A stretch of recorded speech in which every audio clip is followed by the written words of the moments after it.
Hi, it's Jane with Scraptastic Yarns Podcast. Today we're continuing on with the Create series that I have been working on. And today we're going to talk about basic shawl shapes. I'm going to show you this cheater sheet for knitters.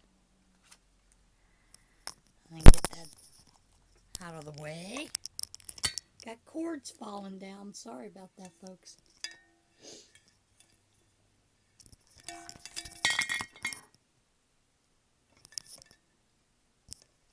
Sorry about the clanging. Let me get them situated. I think that's a little better. Anyway, this cheat sheet is a great cheat sheet for knitters who want to create their own patterns. But there's a little bit of a problem with it. And I'll show you what that is. When we get to crochet stitches do not sit like knit stitches. Knit stitches sit on top, one on top of each other. They stack. Oh boy, I can't draw today.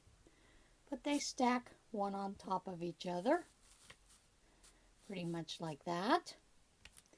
Crochet stitches, however, when you do one row, the next row either goes in between or on top of. So they don't actually sit on top of each other. They sit in between each other. So that doesn't really work for crocheters. We're going to talk about some basic shaping. And one of the things with basic shaping is there are two types of shaping in crochet. And they are considered outer and inner increases, decreases. When you are looking at an inner increase or decrease, those are generally used, and those are called internal, or normally used for shaping in garments, such as sweaters, amigurumi, probably ponchos, maybe not so much, because ponchos can be based a lot after shawls. So generally you're going to see internal shaping increases, decreases in garments. Outer increases, decreases are generally used for shawls and wraps. And there are just some basic shapes that we consider, and one of those is square. And for knitters, it's an increase of 8 stitches every other row. For crocheters, it would be an increase of those 8 stitches or 6 stitches, depending on how you want it to increase every row. Circular would be 8 increases every 4th row for knitters. Crocheters would use 6 to 8 increases every row for a circular item. For triangular, usually you're going to have 4 increases every row for crochet, sometimes 6, depending on the outcome that you want. If you want a shawl that goes across and is pretty much a triangular, then you're probably going to increase in the center, on either side of the center, 1 to 2 stitches. For each end, you'll increase by 1 stitch for that, and that will give you what we call a general top-down center. This is also one of the ways that you can build from the bottom up on a shawl. that you would have 2 increases, one on each end. You're going to have those each ends, but when you get to the center, you're also going to increase so that it starts to create that triangle. Semicirculars or half circles in crochet are a little tricky. Generally, you want to see increases about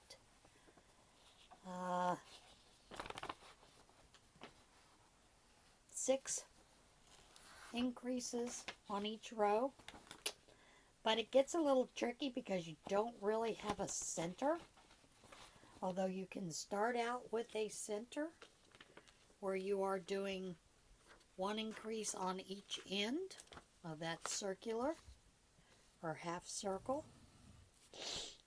You'll increase on this end, and the center. But if you keep doing that all the way around, you're no longer going to have a half moon. What you'll find is you'll have to put increases on each end, 1 in the center, and then you'll base some right around here. That'll kind of give you an idea of some circular, half circular. And I did some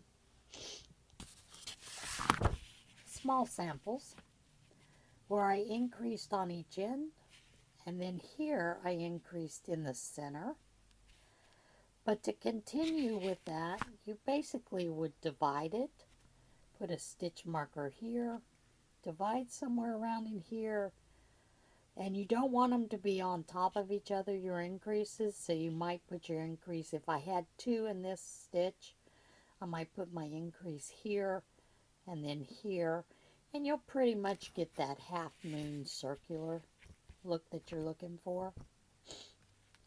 If you wanted to have increases where you're going to see this come up like this, what I call bat wings, or what is sometimes considered heart-shaped, you will, instead of putting 1 crease on each end of these, you'll put 2 increases on each end, about every maybe 5th row. On the 5th row, you would put 2 instead of just 1 increase, so that you'll get that gradual coming in like this. You'd still continue this. You may see that it starts to stay in that circle, but you start to get a flat here. And you may just need to move your increases to different areas to continue with that half moon. But generally, it does work if you'll keep this here, an increase in the center, and then off this way you will generally keep that half moon look.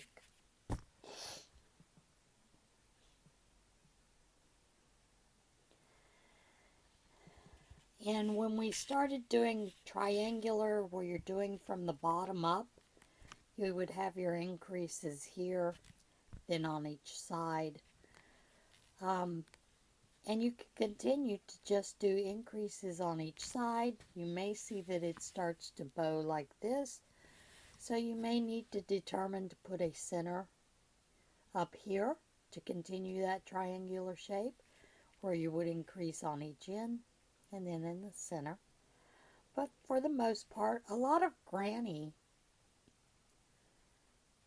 square shawls, some of the first ones, you would start here, then increase on each end, and that's all you would do, just increase on each end.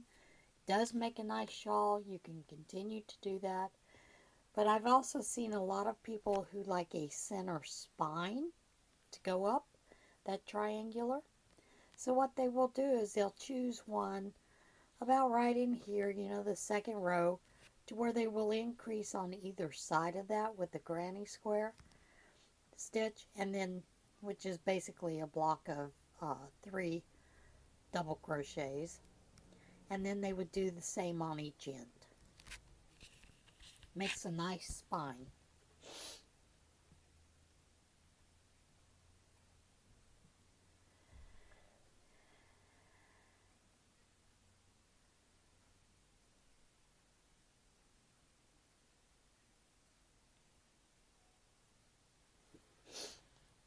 Now this was a triangular shawl, and there are several ways to make this because you want to have a center here, and you would increase here 1 stitch on either side and then increase 1 stitch on each end. That makes more of a gradual triangle for you, and that is perfectly fine. A lot of people like that. And then we get to a lot of people, because they want it to be a top down, will increase 1 on each end, increase 2 in the center, so you have an increased total of 4 stitches every row. That makes a nice top down triangular shawl. I do see my pattern started the same way, with increase on each end, then 2 additional increases in the center, so that it makes a nice, more of a triangle shape.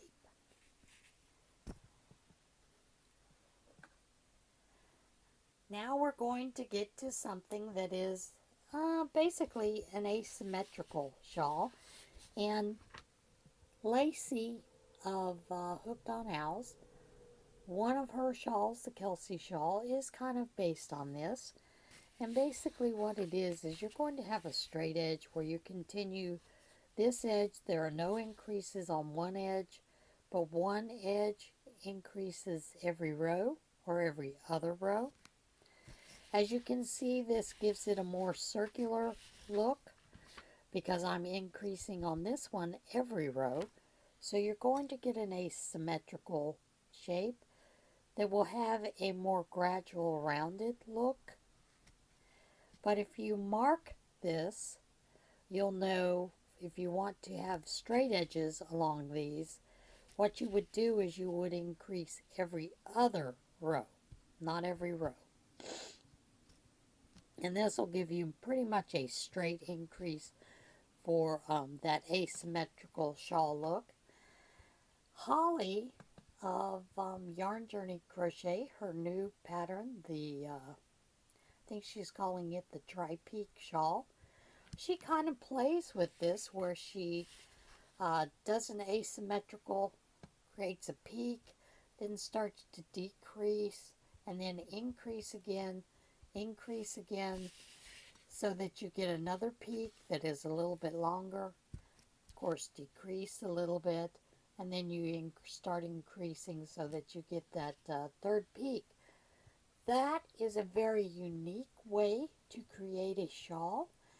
And of course, crochet is one of those things that you can do it so many different ways to increase that it's absolutely amazing, when we get down to it. For many shawls, you want to have, and I'm basically talking about shawls today, you want to have certain angles that you'll create in your shawl. There is one that is called a top-down shawl, and basically it is you start with a foundation row, the length of your shawl that you want, and that is, like you might cast 230 stitches on. So this top row is your foundation.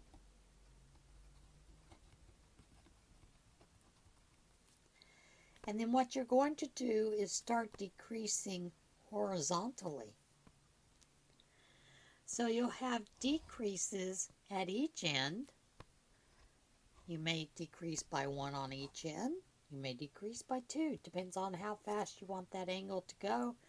But basically your decreases are going to run horizontally like the horizon. And then of course you get bottom-up shawls. And this one is also what they call a horizontal increase, because those increases do run horizontally. And that is about, when people start talking about the angle of shawls, both of these are about 45-degree angles. So On this one, your foundation row defines that very top edge, and generally you'll decrease, like I said, each end. On this one, you have a bottom point, so you will increase on both ends stitches until you get to the final desired shape that you want. And then you get to what we call a center top down, and this generally will start with a magic ring here, and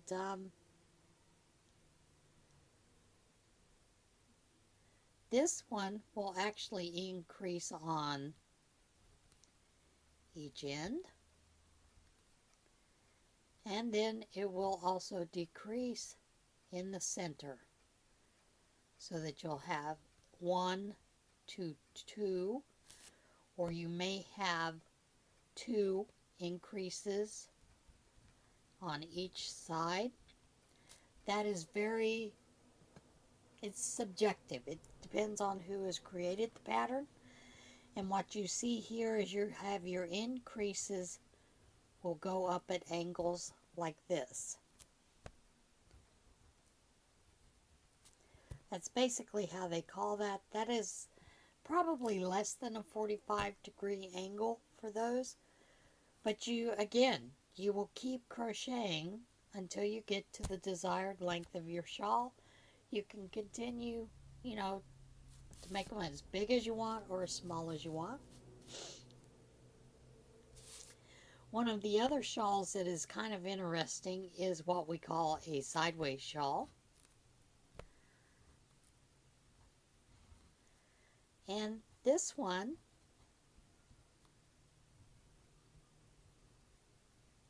is you can create vertical up and down.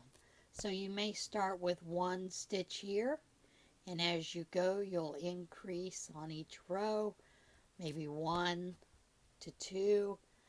So eventually you will get increasing up to the point of how deep you want your shawl, and then you will begin to decrease when you go back to finish up to this side. That is what is basically called a vertical shape shawl. Now I know this gets confusing, but you'll see a lot of shawls will start with 2 stitches here. You'll increase until you get a depth of the depth you desire, and then you'll start decreasing on this end. You won't continue to increase on this, but you will decrease on the one side. So basically you're having increases only on one side and then decreases on the other side. Then we get some what are called diagonal, and this is where your symmetrical shawls can come into play. And these generally run a little bit like this. It's a little bit of a diagonal, or what we call symmetrical, asymmetrical. You can decrease on one row end with these. And generally what happens with these is someone will give you a foundation row. Well, you will chain so many, and then you will decrease on this end for a certain amount.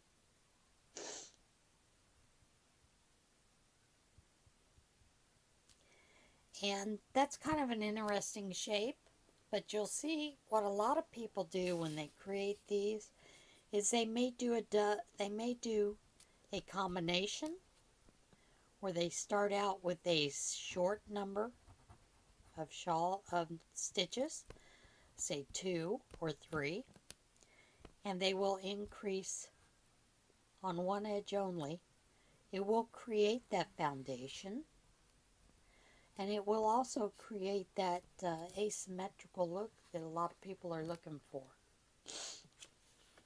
And that is something that Lacey did with the Kelsey shawl, you'll see where there were increases on one edge, no increases on the other, or even, like I said, you could decrease on one edge, increase on the other.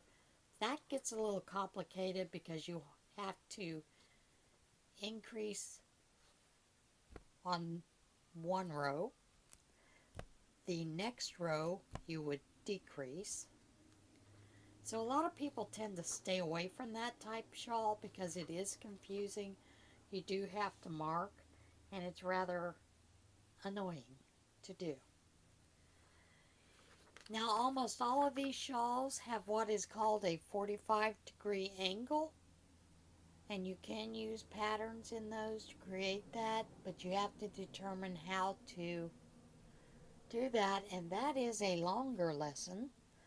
That one is also subjective, depending on how the person wants to do that. Gets a little harder to explain, but basically you'll have, your stitch pattern here, and you'll have to determine, because normally stitch patterns, when we make them, run horizontally, but you'll have to figure out how to increase that at that 45-degree angle. So you may be going along your regular, pattern shape, and then you may have to build in some kind of increases, a couple of rows of increases before you begin to increase that pattern shape. Like I said, that's a lesson for later on. I know this can be confusing. I hope that it helps some of you with some ways to do shawls. Next month we are going to look at some internal shaping, and I will present some kind of unique ways that people will make not only ponchos but also sweaters, because that is an increase. And of course, next month we begin, November the 1st begins the raglan cal, K-A-L or C-A-L, depending on what you want to do. You can knit or crochet, but I'll outline those rules next week when I do my regular podcast. So I would advise everyone to start looking for a raglan pattern. Do you have to do a raglan pattern? Not necessarily, but I thought it might be fun to do some raglan crochet patterns. So, go to Ravelry, put in raglan crochet, do it on Pinterest to look at some different patterns. There are a lot that are free. Next week I will include a list of some of the free raglan crochet patterns I have found. Jess at Make and Do Crew has a couple.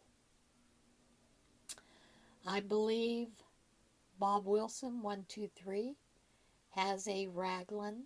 I have not really looked at it yet, but I think one of the adult, what she calls jumper sweater, it is a raglan, and you can certainly use it. You can use any pattern you want, or if you want, you can create your own. That's part of the fun of crochet, is learning and using those skills, putting them together to create something different for yourself. That's it for today. I hope it wasn't too confusing. We will talk again next month with the Create, where we talk about internal shaping. A lot of these were just outer shaping. So, yeah. Everybody, have a great day, and I'll see you again soon.